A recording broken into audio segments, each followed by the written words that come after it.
আমি সবার উদ্দেশ্যে বলতেছি, আমরা যে কাজটি দেখছি ছাদের নেবেল, ওয়াটার নেবেল যে করা হচ্ছে, সেই নেবেলটা প্রতিটাই আপনার সুতা ডাসায় ডাসায় সুতা বাঁধানো হয়েছে।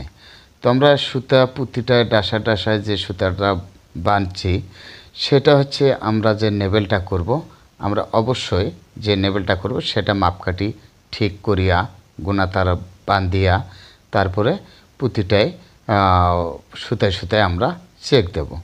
তো প্রথম যেটাতে শুরু করব, মানে মাপ সঠিক রাখবো চেম্বারে দেখব যে সুতায় সুতায় সঠিক আছে।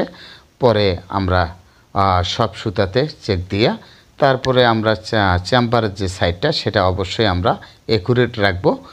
আর মাঝখানে যে এগুলা সুতার থেকে একটু চার রাখবো, মানে আপ করলে তো বুঝতে পারবেন যে আমরা সেন্টারিং সারি দিলেও একটু গাও সারি দেবে এবং কাঁচা মাজিয়া হলে সেটাও সারি দেবে।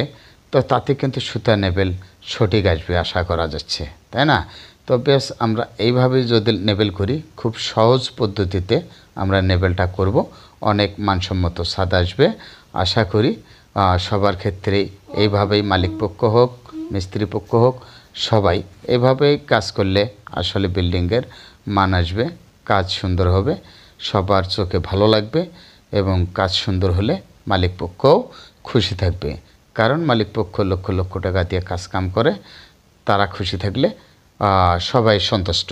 কেননা মালিক সন্তুষ্ট হওয়া মানে আউটসাইডে লোকজনও অনেক সন্তুষ্ট হবে। আমরা সবসময় চিন্তা করব কাজগুলো এইভাবে ফ্রেশ করে কাজ করে দেব যে কোনো মালিক পক্ষে, কারণ তারা লক্ষ লক্ষ টাকা খরচ করে। আমরা চেষ্টা করব যত দূর পারি আমরা